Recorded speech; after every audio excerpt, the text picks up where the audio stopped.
Hello. It finally happened. New update just dropped. I don't know what's with the big updates. No Man's Sky had an update. That was quite big. And here we are. Patch 1.49. July update. The Gran Turismo 7. 6 new car. Ager, Norman track and new physics.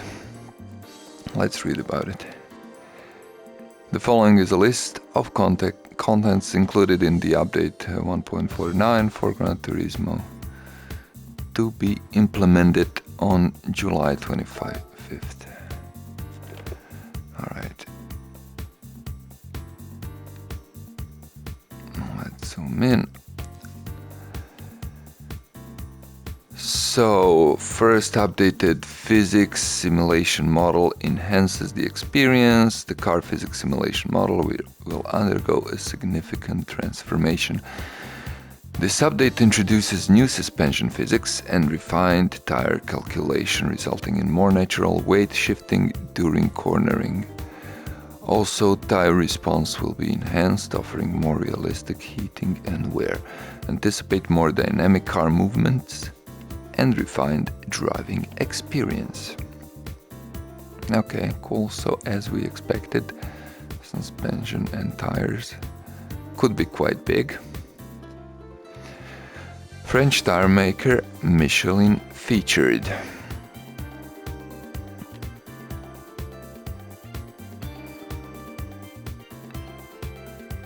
Alright, so they probably just replaced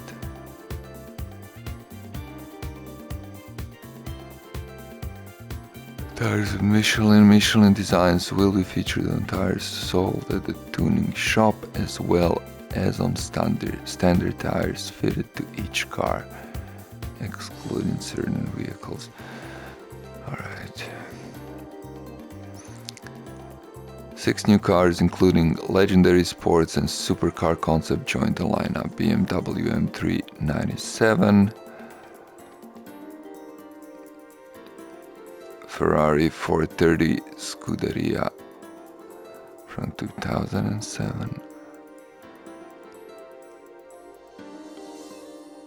Genesis 6 Grand Racer Vision Gran Turismo concept.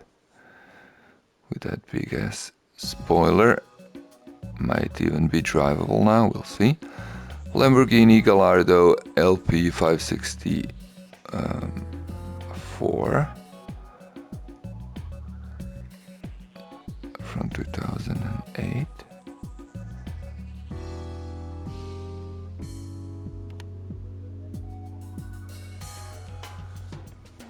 And then we got RAV RGT 4.2 from 2016. Not a fan of that wheel, but it's interesting nevertheless. Subaru Impreza rally car from 98. Colin McRae calling. It's gonna be cool to see in detail. The Eiga Novant, a classic technical track set amidst the backdrop of the Swiss Alp, will be added. Track length 2.436 meters. Elevation difference 90 meters. Number of corners 11. Longest straight 250 meters. So I guess we got only one. Return to the iconic Klein Scheidegg. With this revival of a classic GT original circuit nestled just below the north face of the Eiga, one of the most renowned locations in the Swiss Alps. This track runs past the Zhangfao railway station at the elevation of 2,016 meters above the sea level, featuring a technical layout of tight hairpin corners that twist left and right with minimal room and maneuver and consistent elevation changes. Running a clean lap demands speed concentration and advanced driving skills. A pit area in the tunnel at the course and makes this track ideal for full-scale races.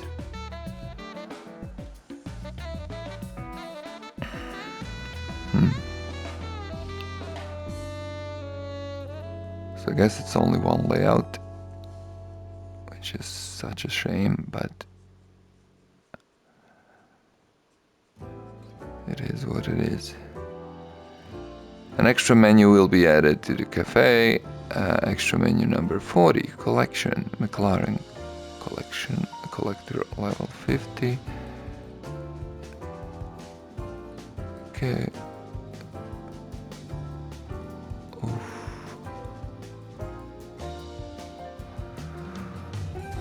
Six Pokal wheel brand will be available. Okay.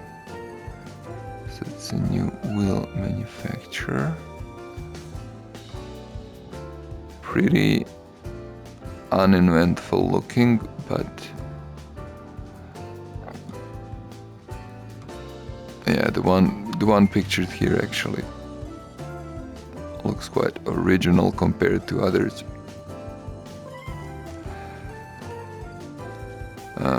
But yeah, not a huge fan of that, but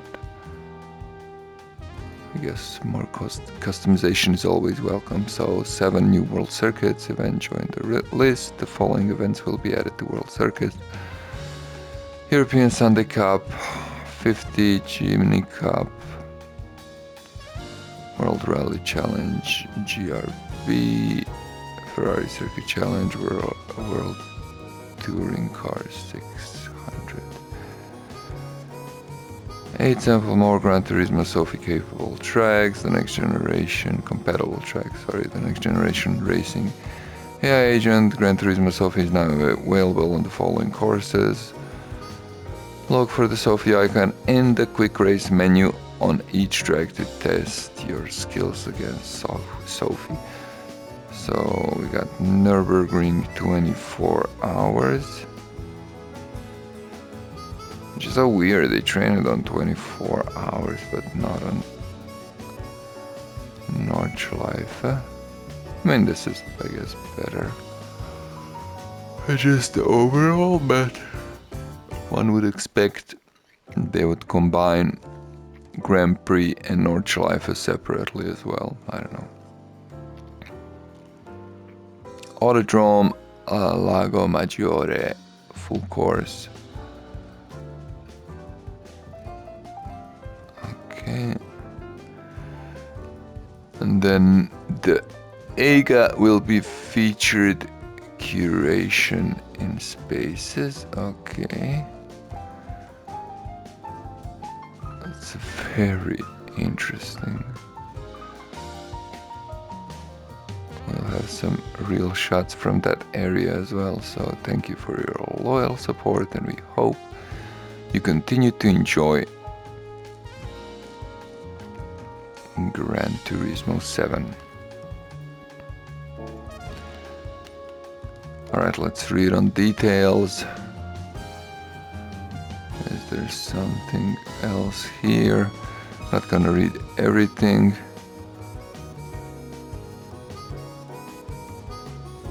I'm expecting this text to be more of the same. Okay, so in Cafe they also added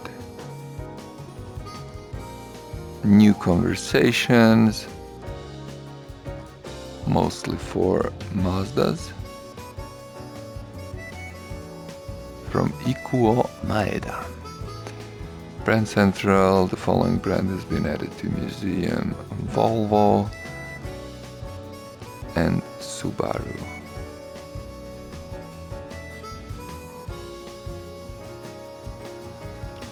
GT Auto car maintenance service engine swaps are now available for the following cars. Unlocked at collector level 50, BM M3 Sport Evolution 89, M3 97, M3 Coupe 2007, M4 Coupe 2014, M4 GR4 Honda S2000 from '99. Interesting. We just did a video on that car recently. Hyundai Genesis Coupe 3.8 track from 2013. Mazda Tenza Sedan XLL package from 2015. Mini Cooper S from 2005. Nissan Skyline GTS R31 from 1987.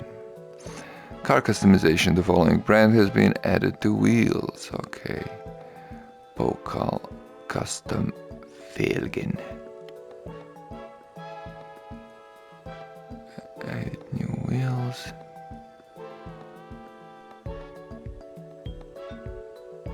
Okay.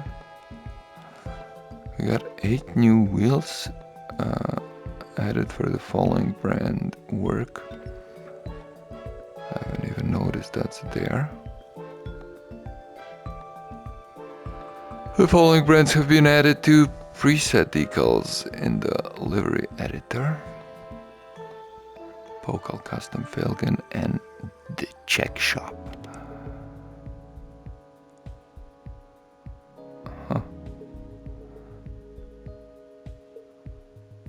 Okay. And the high-speed Etoile official preset decals in the livery editor has been discontinued and are no longer available.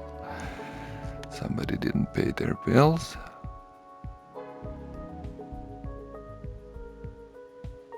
Huh.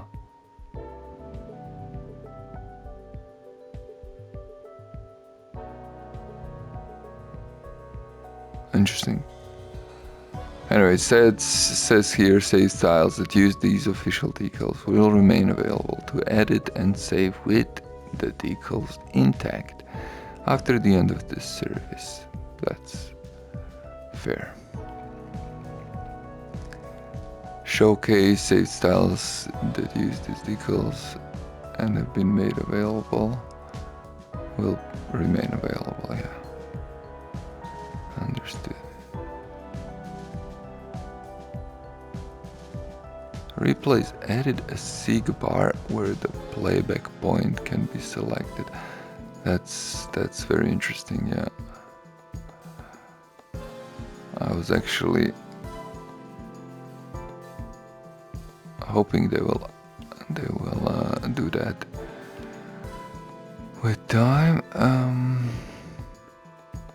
Dynamic viewing has been added following more control for race replays. Okay. Select the GT World Series icon from the world map to view race replays from World Series Round 1 Montreal in broadcast mode. You can watch races exactly as they appeared on live stream with full commentary, or switch over to manual mode to freely switch between different cars and camera modes. Okay. That's actually super cool. Other improvements and adjustments. Car physics simulation. The suspension's characteristic model and steering characteristic model have been updated. Simulation of suspension geometry has been improved, resulting in more natural cornering physics and acceleration, deceleration, stability levels. Simulation of steering geometry has been improved, resulting in better simulation of steering forces. Okay.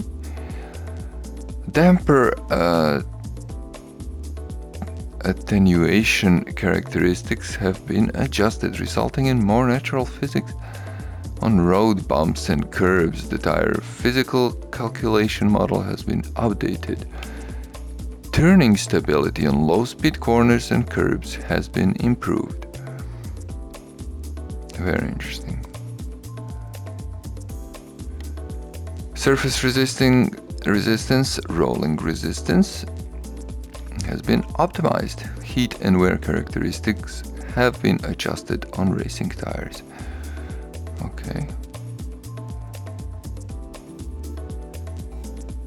Grip reduction on racing line in wet conditions, and hydroplaning physics have been adjusted.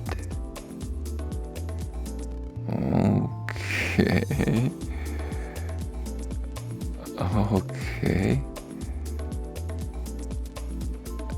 Default setting have been updated. Initial suspension and aerodynamics setting have been changed on all race cars and certain road cars. Huh. Okay. Performance points for all featured cars have been updated. The wireless control steering algorithm has been updated. The steering algorithm, when using the analog sticks on the direction or the directional pad, has been improved, resulting in better controllability.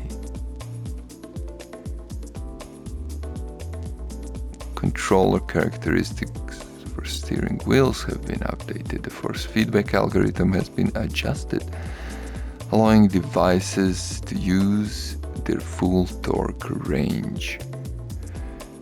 Improvements to the steering geometry simulation have improved the feel of force feedback. Very cool. Alright, unfortunately I don't have my wheel here, but we'll test the controller. The effects of the following driving assists have been updated. And the traction control assist intervention has been optimized. Okay. Corner braking control for ABS has been optimized. Okay, steering controllers fixed an issue with force feedback vibration on Logitech G923. Was too sensitive. Adjusted the strength of the vibration effect on Logitech Pro Racing Wheel. Performance stability has been improved for all Fanatec steering controllers. That's cool. The tuning menu auto setup parameters have been adjusted for Fanatec GT Pro / Extreme and Podium. Selecting auto setup AS or A set from the tuning menu on the wheel will load the optimal parameters for playing Gran Turismo. A firmware update may be required in order to enable the auto setup function on your device. On the Podium mode, auto setup is intended for use in low torque mode. The use of high torque mode will require manual adjustments. Save your hands, guys. Don't use high torque mode. You don't need it. But I paid for it. Alright. Then do the manual adjustments. The LEDs for the 4 sticks on the Fanatec GT DD Extreme will now light up in the color of the corresponding MFD. World Circuits, the time settings have been adjusted for all circuit experience events, and all demonstration replays have been updated. Wow. Additionally, all ranking boards have been reset.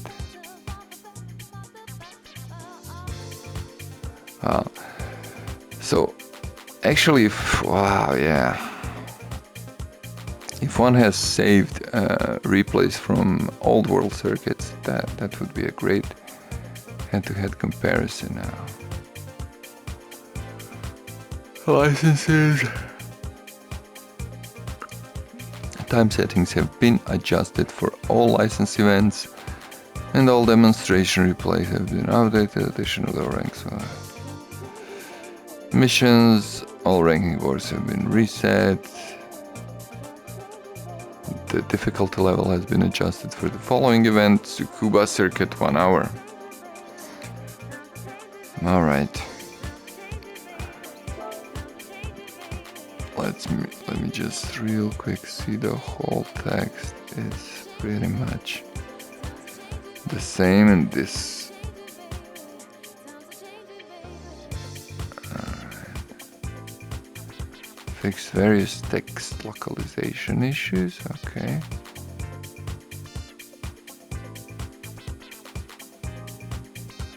All right.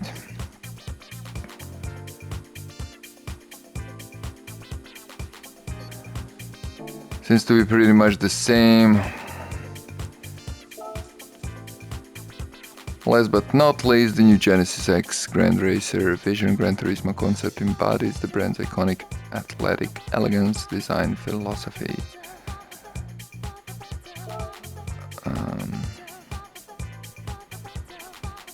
As I said, hopefully this big ass spoiler will make some difference. It's an interesting looking car, but it was a bit unstable in original version. So this is the racing derivative of the Genesis X brand, a Gran Berlinetta Vision Gran Turismo concept, the first VGT from Genesis, introduced in December 2023, was unveiled by Genesis as full-scale model at the Busan International Mobility Show in June 2024. Here we can see them side by side, so big spoilers are biggest difference, and then we also have some air intake, so it definitely looks more aggressive.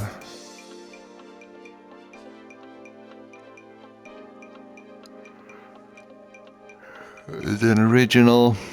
It has different set of tires, of course, as well, and different set of wheels. It says here the concept epitomizes the brand's design philosophy, athletical elegance.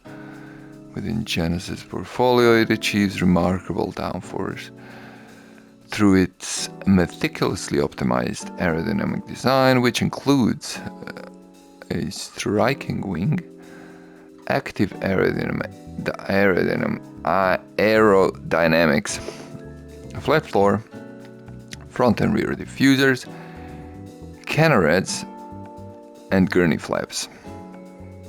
All right.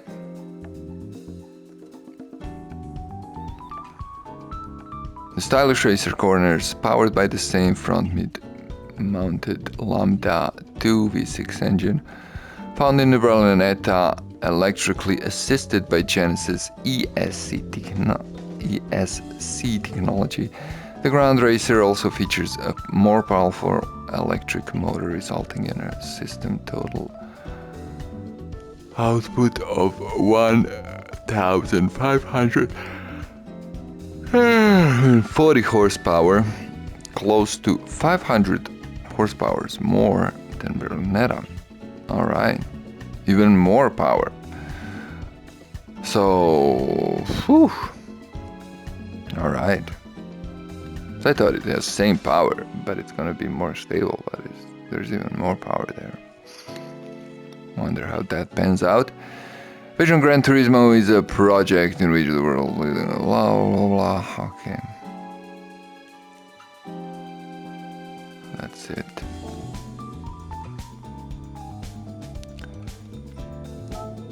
"24 minutes later, let's finally go in. You know what? Of all the places,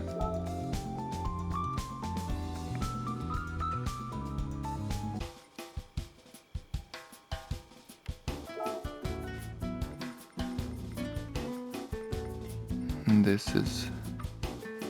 Oh man, I was concerned about this. So the only I got the Fina one, which is supposedly the best, and I'm still not a huge fan of it. And this guy here, this is a 20 million credit vehicle right there. Oh man. And I was not planning to buy it.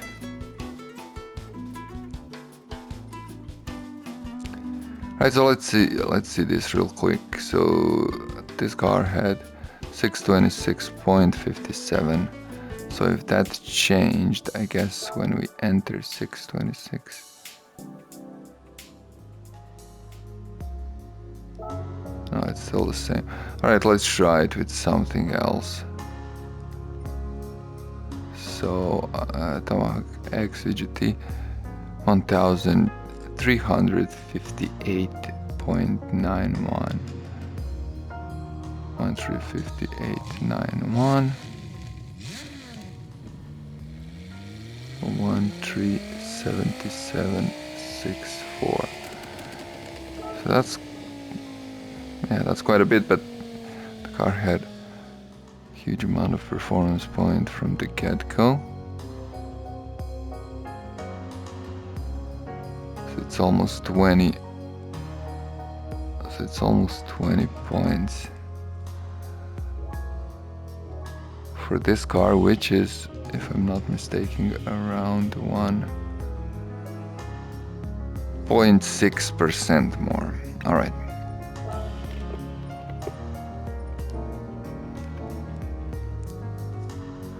Off to the more interesting things, I guess.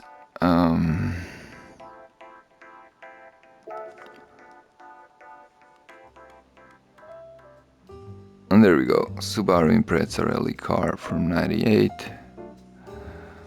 Of course, that's the first one we're gonna look.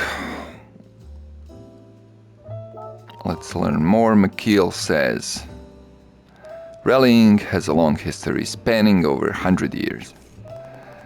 The highest league of competition has long been the World Rally Championship, or VRC for short. Among Japanese automakers, Subaru was the first to make a truly historic achievement in this competition.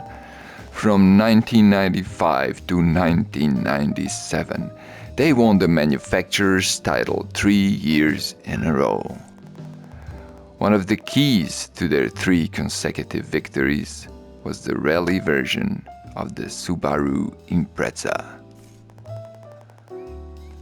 Painted in the classic Subaru Rally Team Blue and equipped with their signature combo of a turbo boxer engine and a 4-wheel drive system, the Impreza began its road to victory with a win at the classic Monte Carlo Rally, and went on to win many more. Following the introduction of World Rally Car rules, Subaru introduced the Impreza VRC in 1997. This car is easily recognized by its 2-doors coupe body and specially designed front and rear blister fenders. Famously, it was also the base for what would become the Impreza 22B STI version. This particular car is the 1998 version, and it was this car that won the Subaru's rally team a 3rd championship title, thanks to driver Colin McRae.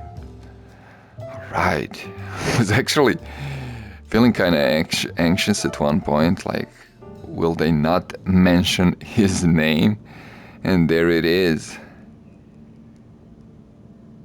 McRae. Rest in peace. Alright.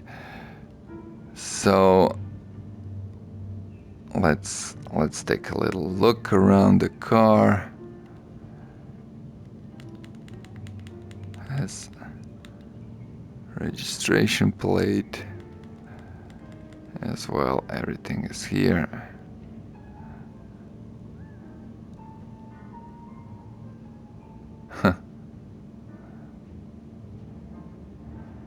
So cool.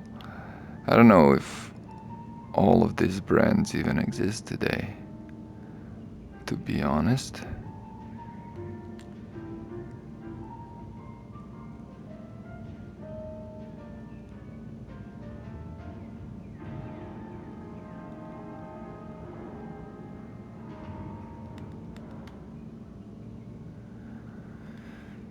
Yeah, it's beautiful. Definitely never had. Oops, sorry. I went all the wrong. the other way. Definitely never had this car in such an amount of detail. It's interesting they had... it would be so nice if one could pop a hood. They did have to... They did have to add some details here. Oops. But it seems those are kinda disappearing in some artificial shadow. But very nice nevertheless. Looks great. Look at this plate. Where is the plate, sir? It's right there on the front bumper.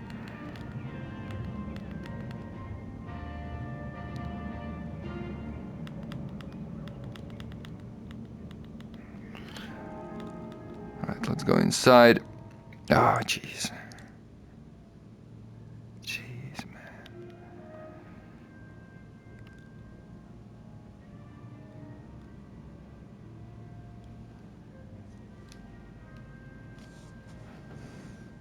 This is for your kids, so they can sit in the back. They can also, they have a little, how do you call that thing? On the playground, where they can climber, I guess. Monkey bars. Wow, man.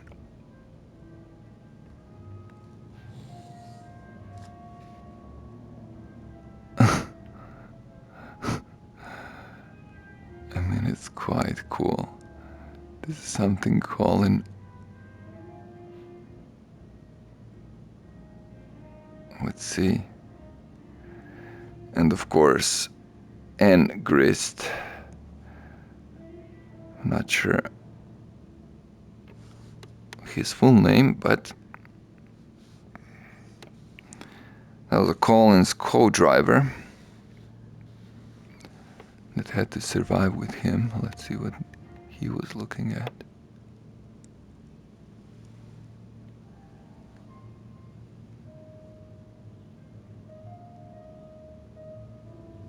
I mean, of course, he would be looking at his papers, but he had some buttons to push there as well.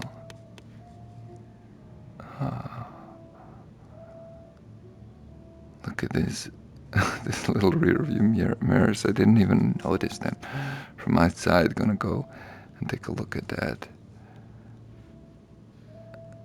Yeah. Interesting design. Probably they're more aerodynamic, and also it's not really that you have to see that much. I guess this is mostly so you can see your whole side of the car.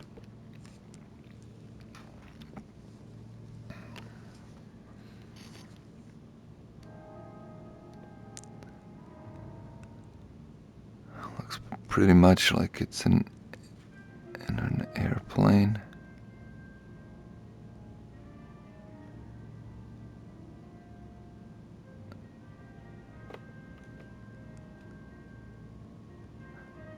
And what appears to be a carbon.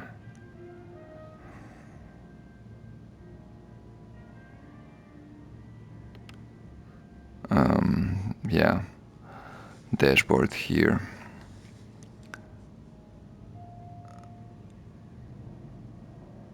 Which is interesting as well. I didn't even know they used it back then. But yeah, one have to assume the technology was invented, but it's probably way more expensive.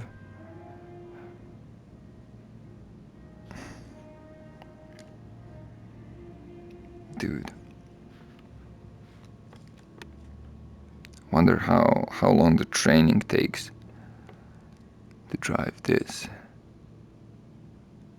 I mean, just to start wouldn't be too difficult, but you know. All right. Oh yeah. So here are the mirrors.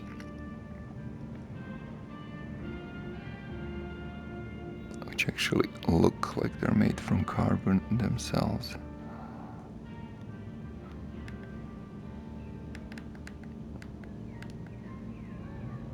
And of course this would be an example where they didn't go with Michelin tires, but they just used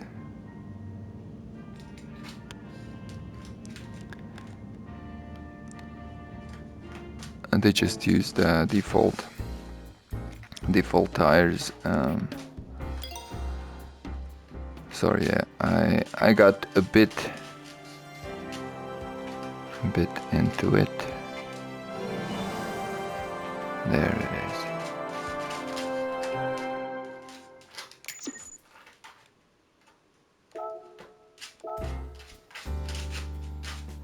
And there's the guy, the missing link. I was just looking at it as it popped up the other day, and I was thinking, man, I'm not buying you. I mean, it's not like I don't have 20 mil at the moment, but oh man, I think that actually might be the only one that I'm gonna miss. Okay. How many cars did we say we got? Was it 5? Oh yeah, the VGT is the new one. Okay, so let's go from the top. 430 Scuderia from 2007. And this says the 430 Scuderia is the perfect car for those looking to make joyride or tear up the track. Yeah, if you're gonna be left on the sidelines. But who knows, maybe then they were still alright. Doubt it though. I doubt it. Based on the super speedy Ferrari F430 series, it offers more bang at a fraction of the weight. It also features an evolution of the F430's 430's electronic stability system prioritized for the track, while the 360 series before it had a Challenge Stradale, a road-going variant of its one-make racing car. The 430 Scuderia was a genuine road-going racer that really took its special concept to heart. Alright, real quick, not gonna go in all the details. Of course, Pininfarina. Oh, we have what appears to be ceramic brakes. Very interesting. With 2 braking parts. Looks effective.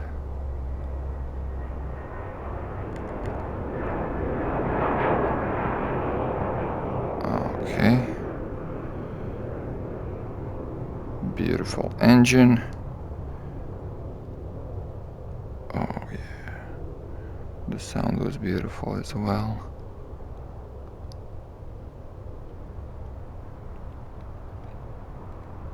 Oops.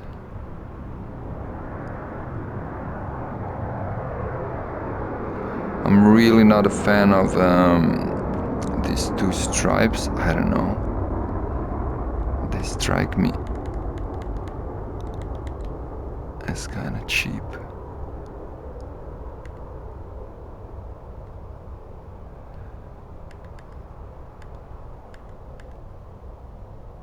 Let's go inside. And this, look at this. looks like a toy, man. I don't know, I'm not a fan of that dashboard. The wheel itself is okay. Looks good. Let me reset my camera a bit.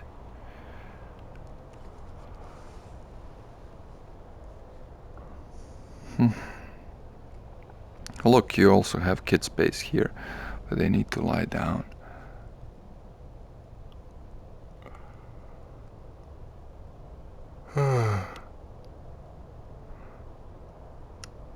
All family cars. Very nice view at the back. All right, let's get it.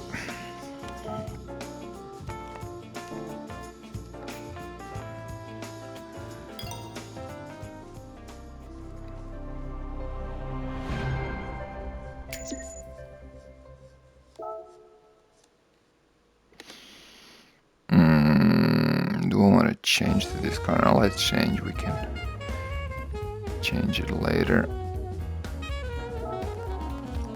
So BMW M3 E36. Andy says, whether you want to drive through town or polish your track technique, you can't go wrong with the M3 E36.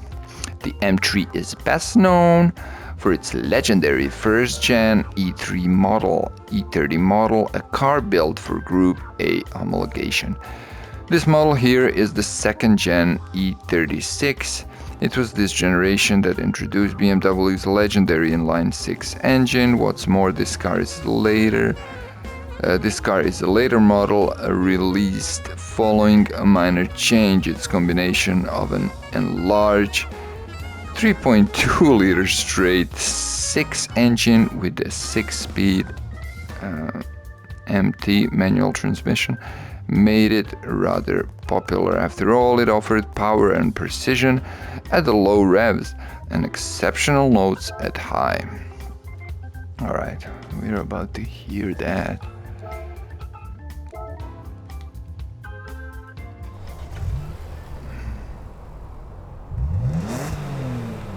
Of course, by now it's a classic look.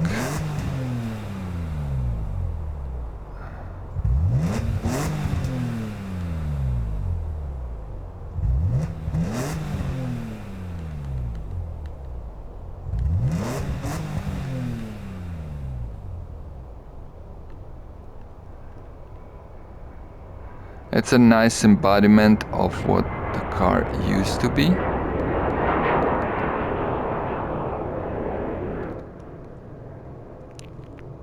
Yeah, it's quite a beefy wheel.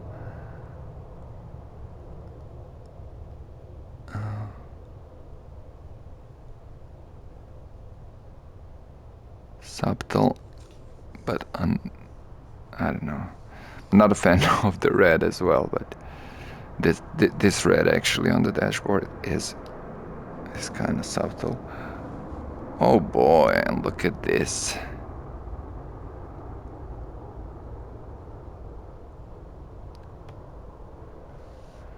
In here you can actually sit two persons, whether it be your kids or grown-up people. This looks very comfortable, to be honest. Look at these like chairs. They look like sofas. And the front ones as well. Oh yeah. I imagine these were nice. Little rear view mirrors.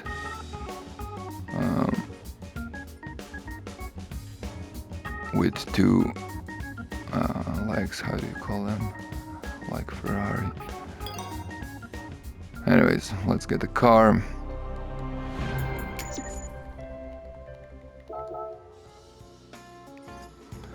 Finally, Gallardo LP 560/4 from 2008. And it says the Gallardo was the first car in Lamborghini history to be powered by a V10 engine. While it might not be one of the famous V12s, it's no less popular or well known. After all, it was the first Lamborghini production car to sell over 10,000 units. Okay. This LP 560/4 Evolution is from 2008, 5 years after the original Gallardo debuted in 2003. It boasted a larger displacement, more power, and lighter bodywork. It even looked different than its predecessor. Indeed, the LP 560/4 is an improvement in every sense of the word.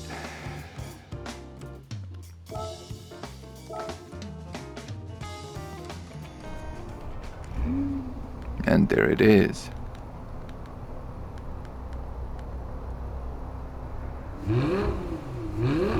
Like very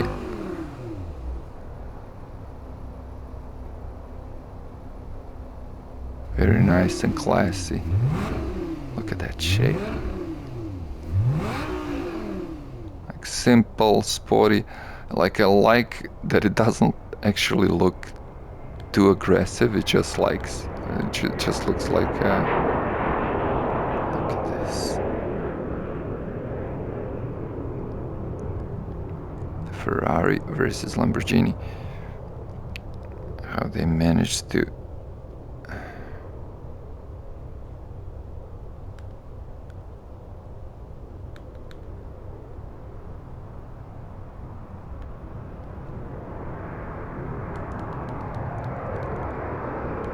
I don't know, I dig this car. Especially compared to, for example, that. I mean, it's interesting. Both cars are definitely interesting.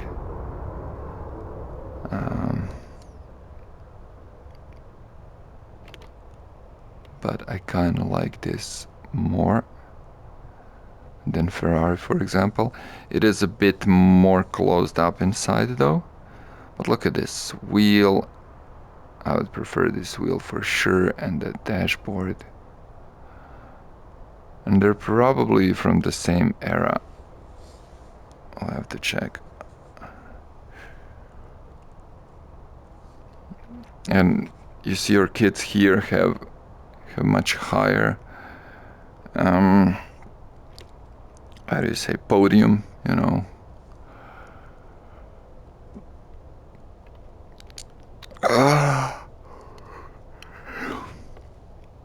Oh, Kenwood. Screen for, I guess, some infotainment. Some nice pressable buttons. Okay, so this part in the middle definitely looks like it kind of doesn't belong. Probably was designed by a different person than the rest, but still a cool vehicle. You know, once you would sit in this car, you would definitely be like in a tank. Yes.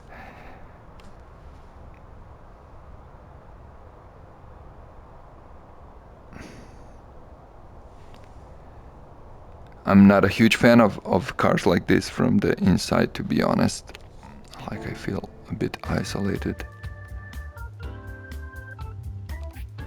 Right, so this one was from 2008, and let's see, that Ferrari, I think, is the newer.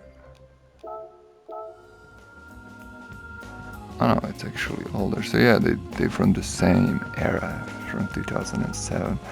I don't know why I thought differently.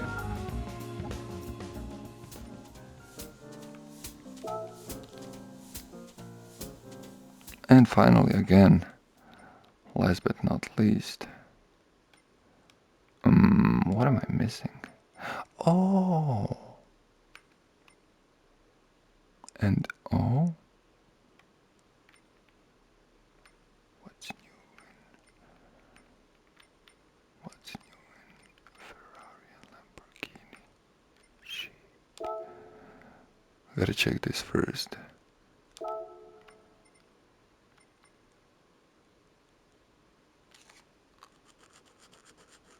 Okay. Why did I bought the old ones? Why did I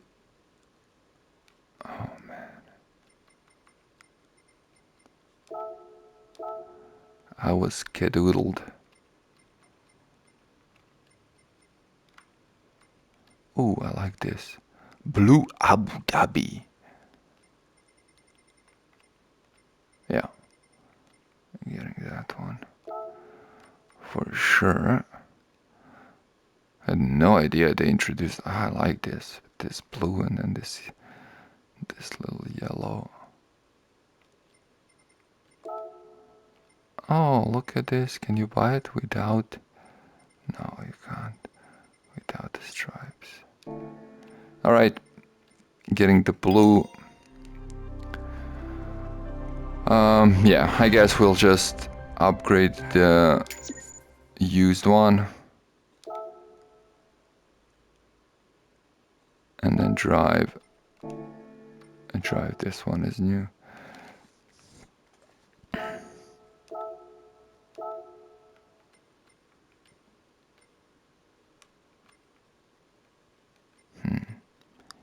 Nero Noctis. I mean, gosh, I don't know. Look at the white one. It's too plain white. Bianco Monocerus. There's probably some different text here about it, but we ain't gonna read it. Maybe it's the same though. I don't know.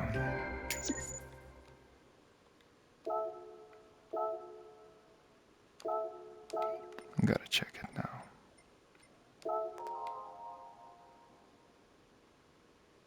Gallardo series occupies a very important place in Lamborghini's history. It's different.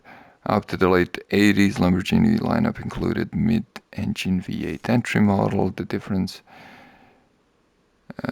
to differentiate these from the legendary V12s, fans affectionately called them baby Lambos.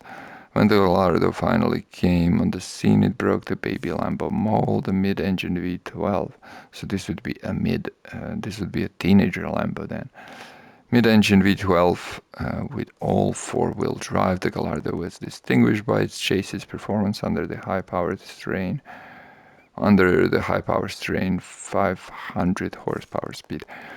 It was also the first car in Lamborghini's history to sell over 10,000 units. Yeah, okay, so it's similar. I actually like this. Whoever written this, I like it better. They probably could have used the same text though. I don't necessarily see the need for used car and new car text be different. It's not like they're, saying, oh, this is used car, so it's good, but it has a little oil leak here.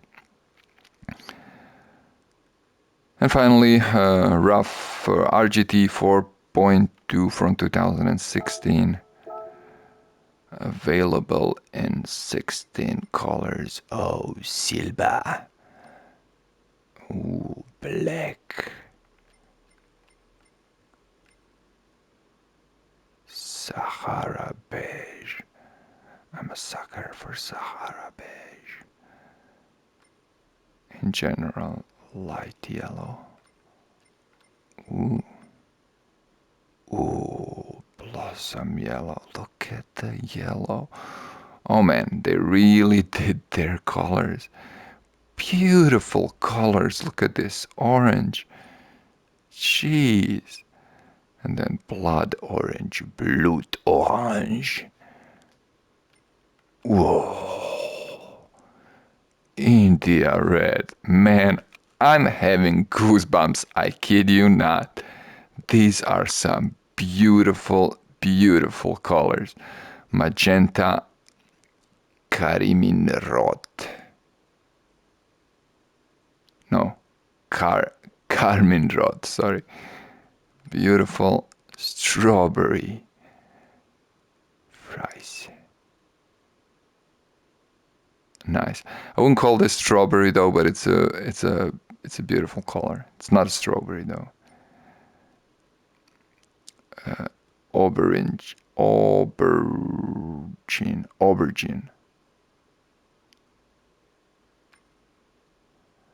Acid Blue is probably the only one I'm not a fan of, but it's not a bad color. Mexico Blue, wonderful. Gulf Blau, Jade Green, Shiznit. Very nice. Yellow Green, okay, this is a bit much, but okay, it's for younger people, I guess.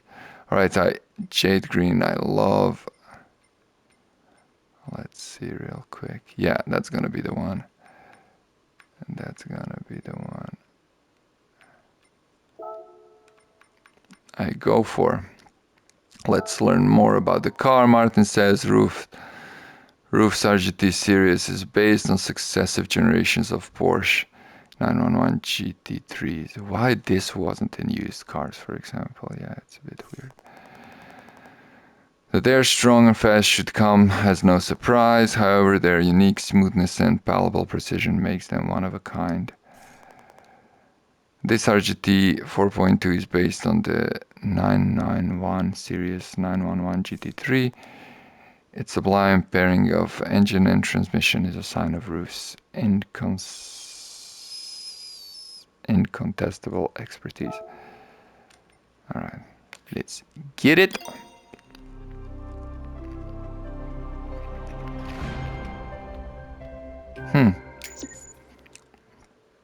Alright, we're running out. On 1 hour, we got 3 more minutes. Let's try and catch this Genesis real quick. Only one color. Martin says this is the racing version of the Genesis X Grand Berlinetta version of the blah, blah, blah. While the car is still a Berlinetta at heart, new aerodynamic parts such as a striking wing and a flat underbody provide much additional downforce. Right, real quick, let's see it in.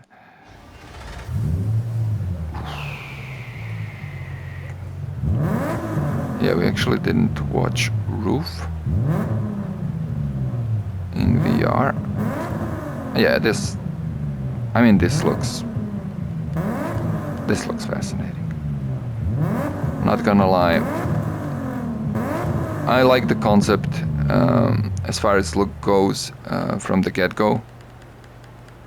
This definitely looks even better. I'm not a fan of the color scheme though. It's a bit tacky. It's a very elegant vehicle, but okay, I get it. I mean, of course, this is, you know, they were like just trying to do something spectacular, I guess.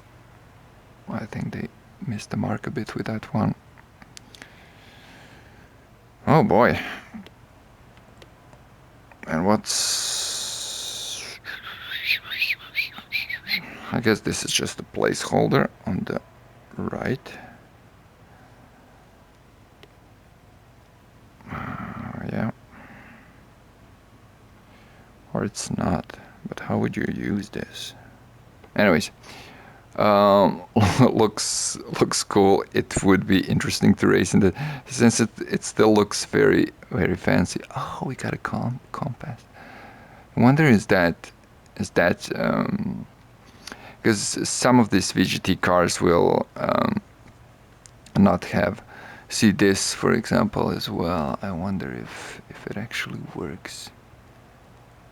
I mean, the thing on wheel RPMs will probably work.